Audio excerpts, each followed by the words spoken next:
about to witness the very exciting story of a city and its people. Welcome to motherfucking Detroit.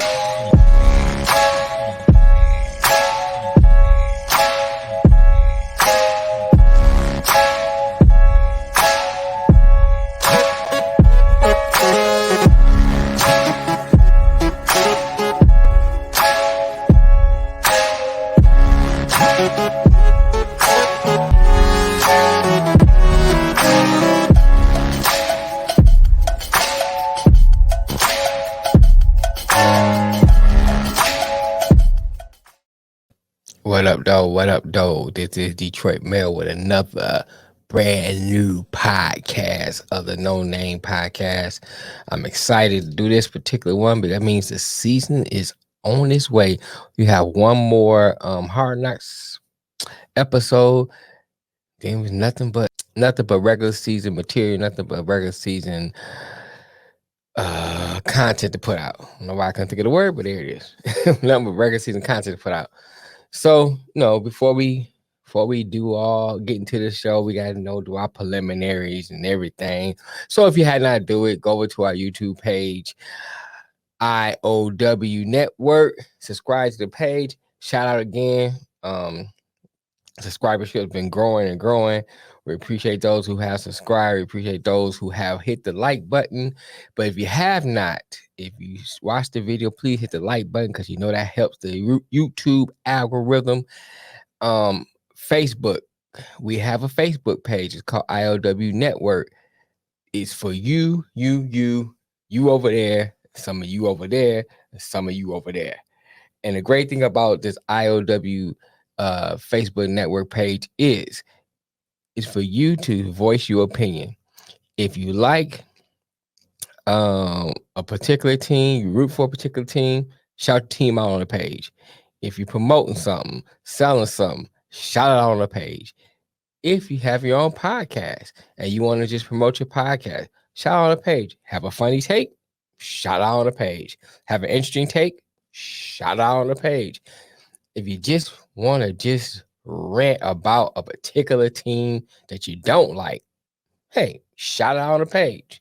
That's what the page is for. It's there for us to create a sports dialogue and for you to network. As my partner Lamar always say, we emphasize on the word network. We hit a network. We did a lot of collabs based on to hooking up with people on the network. We collab with Man Down Podcast. Shout out to Mel from the Man Down Podcast. If you have not watched, please go over to the Man Down Podcast on YouTube. When it comes to basketball, Melvin Wall is the man. He's inside. He has a great insight on basketball.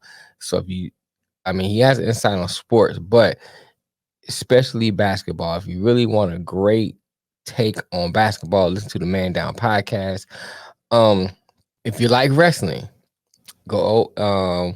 We did a couple shows with the Dirty Heels. Great podcast on wrestling. Shout out to Kofi Weeson, good brother Bove. Great podcast especially if you're into wrestling.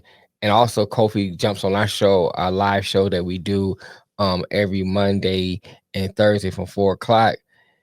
The man keeps us entertained. If anything, he gives a funny take on everything. So we shout out to Kofi Weeson. So we have done a lot of collabs just through our Facebook page.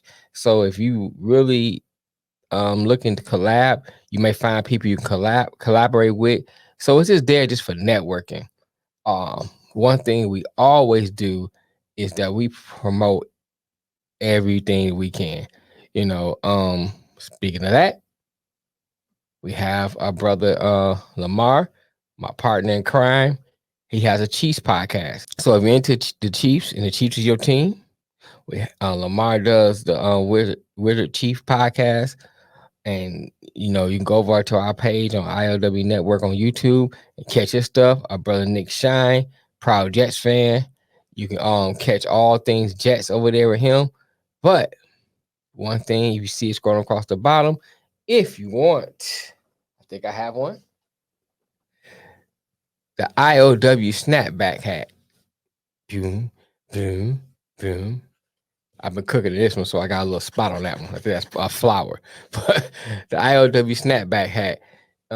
If you want one, we can send out to you. See at the bottom, send $30 to the Cash App and drop an address down where you want to send the hat, and we'll send out to you right away. I forgot one more thing. Our merch.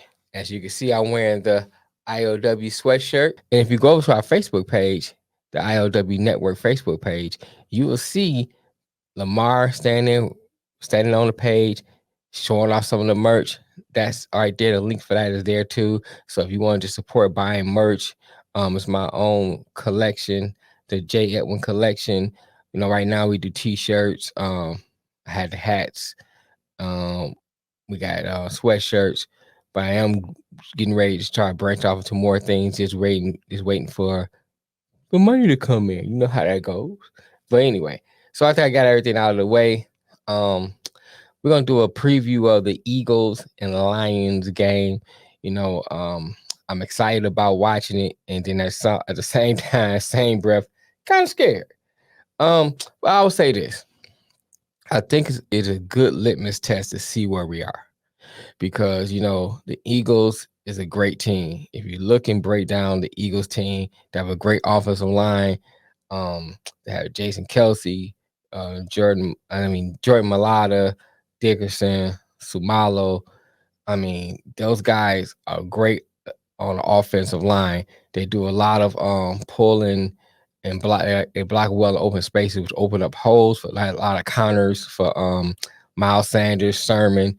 So you know they had great backs, open up holes for those backs. So you know that's scary right there. Then if you establish the run, that opens up the play action. So then you have Deontay Smith, then you have AJ Brown, Dallas Goedert. So they have weapons on offense. So that's kind of scary going up against that team because you don't know where to attack. The weakness I see, I'll say weakness and some of that and a strength is Jared is Jalen Hurts. Now, one of the good things about Jalen Hurts is that he's good at the RPO. So, you know, he can run like a running back. So he runs the RPO well. That's going to be a problem for us. But one of his weaknesses is he's very streaky. So I think if we can get him off kilter, get him where he's uncomfortable, he a lot of times he will leave the pocket prematurely. And then that would help in missing a lot of open receivers because he leave a pocket. He's not patient enough to wait for that receiver to get opened up. So that's a weakness. He had to take some time on his reads, which forced him to be late with the throws, which leads to interception. So I think one of our keys to victory on that particular thing is first we have to be patient. You notice in the Atlanta game that we got a lot of push in the backfield from our defensive line, which is great, but a lot of times they over pursue, or when they got the push, they didn't get the support from the linebackers. So linebackers have to be patient. If Hutchinson and Harris and all the rest of them get up in that line and that forces them to go outside, the linebacker has to be patient enough to wait for either Sanders to come out the backfield or have some support if Hurts to decide to run. So I think that's going to be some of the key to victories on that. But then you got to go over to the Eagles defense and you look at Fletcher Cox, the rookie Jordan Davis. That's a massive of a man. I mean, that not only is he big, he's quick. I mean, so if you try to outrun him, he can chase you down. And then, that's not having a mobile quarterback. That's even worse. So, like Jared Goff, he's like. Now, don't get me wrong when I use this comparison. I'm talking about in mechanics. He's like Tom Brady. Tom Brady can move in the pocket, but he's not great as a runner. And I think Jared Goff is the same way. When I watch some of his film, he's good for moving in the pocket, moving up, moving to the side, to avoid the sack. However, he's not a great runner. So he's like a sitting duck back there. And if you got a defensive line like Jordan Davis, who's quick as well as big, that's going to be a hard assignment. Then Fletcher Cox. Then you got N'Kobe Dean, who runs sideline to sideline. He's great for covering. He's great at covering tight ends, and he's great against the run. So now you're looking at him covering Hawkinson. How's that matchup going to be? Can Hawkinson win that matchup? You know, he has to be able to beat N'Kobe Dean. He has to be able to win that matchup. So that's an issue. Then they got Hassan Reddick over from the Panthers. Then you got Bradbury and Darius Slade. They front seven is scary. That's going to be an issue for the Lions. But like I said earlier, I think it's a good litmus test to see where we are. And I think one of the things I like about this coaching staff, what I see so far, is they good at making adjustments. So I think we need to temper our expectations this year. Those who looking at playoffs and 10 wins, I don't see it. And that's not me putting the Lions down. That's me being realistic. I believe that we have the potential and we're going in the right direction. And I believe this game right here is a game that we can learn a lot from. I know a lot. I listen to a lot of Lions podcasts. I heard a lot of people say they think we'd do better this year. I don't think we'd lose 44-6, but I think it's not going to be as good as we think it's going to be. You know, I went back and watched the game from last year. You watched the Hurts ran all over the Lions. The Lions had a lot of missed opportunities, a lot of missed tackles. So that's one thing they're going to have to improve. Now, I have seen improvement on tackling this year. I have seen a lot. When I'm watching the preseason game, they've been improving on tackling. If the person catches the ball, immediately they've been tackled. But at the same time, we've seen a lot of problems with they played Atlanta and Mariota and the rookie out of Cincinnati, whose name is escaping me right now. Desmond Ridder. You know, they had problems with stopping that running quarterback. So they have to get that pinned up in preparation for the Eagles because Hurts is a way better runner than both of them. Way better runner. Because he runs, he don't run like a running quarterback, he runs like a running back. He's able to make cuts, put a foot in the ground, and just and take off, accelerate, cuts here and there. So that's a whole different animal dealing with him running. I think one of the things the Lions gonna have to do, because I watching that game, is that they're gonna have to get rid of the ball quickly. The offensive line held up in that game, which is a positive because they was not healthy last year. So now you got with a healthy offensive line, you hoping that they that it will hold up a lot better this year than it did last year. But then they added Jordan. They didn't have Jordan Davis last year either. So it's interesting to see how that's gonna work. I think with the offense in this game, well, before I get to that, I want to talk about, because I went back and looked at the Eagles game, and I went back and I looked at the Ravens and Cardinals game. I did the Ravens and Cardinals game because Lamar Jackson is a running quarterback, and so is Kyler Murray. So is Kyler Murray. So if you look at these two games, and the things that the Lions did well is they contained Lamar Jackson and Kyler Murray. They had them contained. I mean, Lamar got a few runs here and there, but for the most part, they contained them. And if they can continue with that formula with Jalen Hurts, that's a key to victory. I believe that the Eagles have a lot more talent than the Ravens now, and a lot more talent than the Cardinals. However, it's still the same concept. Because now with Devontae Smith, who was quick, Okudas, I want our quick backs. Can he hang with Smith?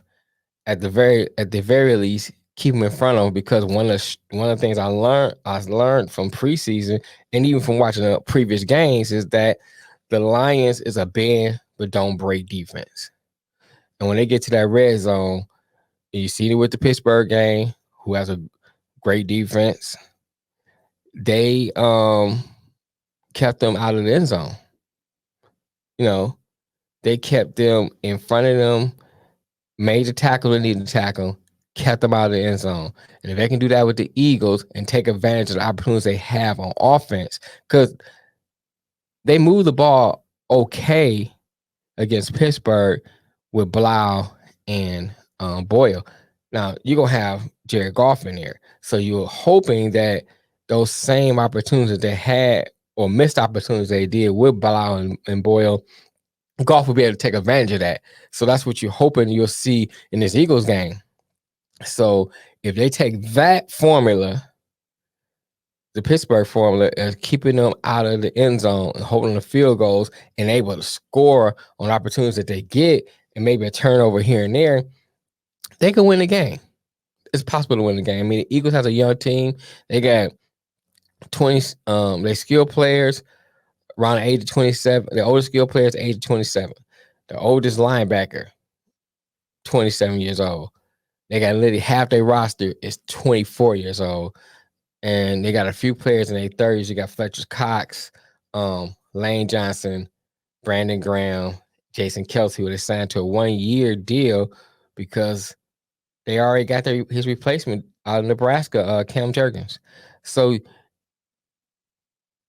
hopefully these rookies that have will make mistakes, and we can take advantage of that as the Lions. But at the same time, on our end, we have rookies that we counting on too. We hope they don't make those mistakes. So my overall prediction is that I don't see the Lions winning this game, but what I want to see from this game is competitiveness. I want to see this game for them to be competitive. Of course, I'm interested to see how well Hudson do as far as getting in the backfield and being disruptive, and does he make adjustments that he need? That he made the right adjustments? Because one of the things I seen in the Atlanta game is that when he came through the backfield, and I can't remember the particular play, but he came through the backfield, he didn't have his body square where it should be to keep Mariota from coming around that edge. He got through the backfield. I mean, there's no doubt he's going to get in the backfield, no matter who he play against. I don't have that. It's just that his relentlessness is great. His ability to get in the backfield is great. But now he has to work on positioning himself correctly when he gets in the backfield, taking the right angles when he gets in the backfield. And I believe he'll clean that up. Don't get me wrong. But we're just specifically talking about the Eagles game, and it's the first game. So I think this could be a great learning experience for the Lions. I'm not gonna predict the score until probably next week when they get closer to it. I might do a video on predicting the score, but I do believe that the Lions have a chance to win. Don't get me wrong, I think they have a chance to win based on what I said earlier, but I don't see them winning based on what the Eagles have and the strength of the Eagles. I see the Eagles winning the NFC East. I mean, Commanders got Carson Wentz. I'm not a big fan of Carson Wentz. The Giants are still a mess. I mean, they let go Bradbury. They let go Bradbury, who's on the Eagles. You know, they so I don't see the line. Daniel Jones don't impress me. We don't know if Saquon gonna stay healthy. Kenny Galladay can't seem to get separation. And like I said on an IOW show, this shows how great Stafford was. I think Stafford was throwing them open because now he's on the Giants. He can't even get open. He can't get separation. He can't stay healthy either. So I don't see the Giants winning that. And who's left on Dallas? Dallas always implodes. So, for you Cowboy fans, I'm sorry, but it's every year I say, oh, Dallas is going to win it, and Dallas implodes. Plus, they got Mike McCarthy. I don't have any confidence or faith in Mike McCarthy. So I see the Eagles winning in the NFC East. So if the Lions can hang with the tops of the NFC East, hey, that shows you the improvement there. So we ought to take that with some optimism, with a grain of optimism. And we can't, as fans, and this is my opinion, I think as fans, we have to be more realistic what the Lions can do. And, for this year, maybe into next year, just be happy with the growth. Now, by year 3, we still seeing the same things. then we really should putting their feet to the fire. I could be patient as a fan, and I mean, because heck, they've been not great for a long time, and I think for us to get I'm gonna do another video on this because I heard a few things I want to address. But for us to be like, oh, they got to do this and they got to do that, and if they don't do this, that means there's the same on Lions. No, let's look at what they're doing and the positive things they're doing. Let's look at the growth they're doing. Let's look at what each game with a microscope of under a microscope of improvement. Okay, what have they improved in? What have they learned in? And then the next year's draft, see what they get, see the moves they make. You got see who develops. If Rodriguez develops, if Chase Lucas develops, if Akuda stays healthy and plays well this year, you're looking at some key players there that's going to be great. What they're going to do with Levi on Sariki, that kind of thing. Does he ever plays for the Lions another game, or do they just cut him? What is Jamison Williams? I can't say my man's name. Jamison Williams. What is Jamison Williams gonna do when he comes back against Dallas, or if he comes back against Dallas? I'm not one of those who say rush him back. If he plays against Dallas, fine. If I have to wait to week 7, week 8, fine. He's the future. Why rush him back? Rushing him back is not going to put us in the playoffs or in a Super Bowl. So let him rehab, let him get healthy, and let him develop and become strong.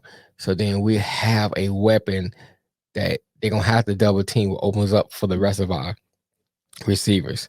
I mean, St. Brown is a monster. I mean, if Hockenson stay healthy, a monster. We don't know what DJ Chark gonna do. Is he gonna stay with the Lions next year? But if he does, another monster. I mean, we got monsters on this receiving core. Monsters. I believe that. I wholeheartedly believe we have great receivers. We got monster running backs. We got a monster offensive line. Those are things we have that I think that is comparable to any team in the NFL. We just got to work on our defense. But anyway, I'm not going to go any further. I just want to get a quick video out of my prediction for early prediction of the Eagles versus Lions. Like I said, I see the Eagles winning this one, unfortunately. I will be watching under the lens of optimism.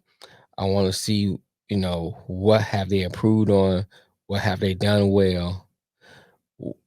Compared to last year's game, did they stop some of the things they should have stopped in last year's game? Did they improve on the score? All those things I'll be looking at this game from that lens. And then that will bring me optimism and joy. Not the W or the L. Now, heck, if they win, of course I'm gonna be happy. But my thing is, if they lose, it's more about how they lose and what they do to make these corrections. But anyway, if you haven't, I did it. Like I said before, please subscribe to the page. Please join us Monday at 4:00 Eastern Standard Time to 6 p.m. Eastern Standard Time. We go live and we talk about everything sports related. Baseball season is getting close to playoffs. September, another month, October. That's playoff time. So we'll be getting started. Hockey season will be starting up soon. So we'll be getting to some of that. With the NFL is going on, we got our Pick'em League.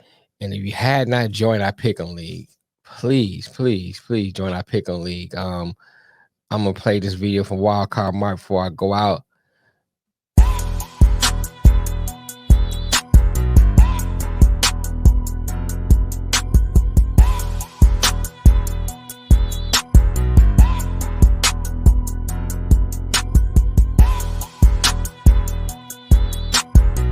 Yes, y'all. It's your boy Wildcard Mark here with some great news coming from IOW Sports. You want to be like previous winners, the inaugural champion, yours truly, Wildcard Mar? You want to be like last year's champion, Melvin Wall of Man Down Sports? Will join this year's third annual IOW Sports Football Pick'em Contest. But unlike the first two previous champions who just won a championship belt, we're going to ante up this year. As well as receiving a championship belt, you will receive $200 cash prize. But in order to participate, you must pay a $10 entry fee. You can make those payments payable via Cash App, $ IOW Sports Network, all caps, via PayPal at KC Lamar, all caps, or via Zelle, kclamar2@gmail.com. In those messages, leave your first and last name and an active emailing account, because it is important that you leave us an active emailing account, because in order to receive the invite to join the official IOW Football Pick'em Group dashboard, you must have a valid email. All right? Hey, how can you beat that? This is your chance. This is your opportunity to prove that you know how to pick some NFL games. Test your wits. So ladies, gentlemen, hey, let's pick some football and join quickly, because September 8th is really, really close. And in order to participate, you must have all picks from week 1 all the way to week 18. Hey, until then, peace out. All right, that was my partner there, Lamar, Wildcard Mar, and yeah, join the league, join it, man. We it's fun. When the more people get in, the better it is. Lamar won the belt the first time. Mel from Man Down Podcast won the second time, and so it's fun to get them. It's a nice belt. And then not only get a belt this year, you get the belt and $200. So that $200. It's good to have along with the belt, because you get bragging rights at least for a whole year. So please join. And if you need if you need any more information or anything else you need to know about it, just drop us a line, IOWnetwork@gmail.com. You can go that route, or you can go over to our Facebook page, IOW Network, and hit us up there. We on Twitter, IOW I think it's IOW Network 1 on Twitter. So we on IG, TikTok. We be everywhere, man. We be everywhere. Until next time, peace.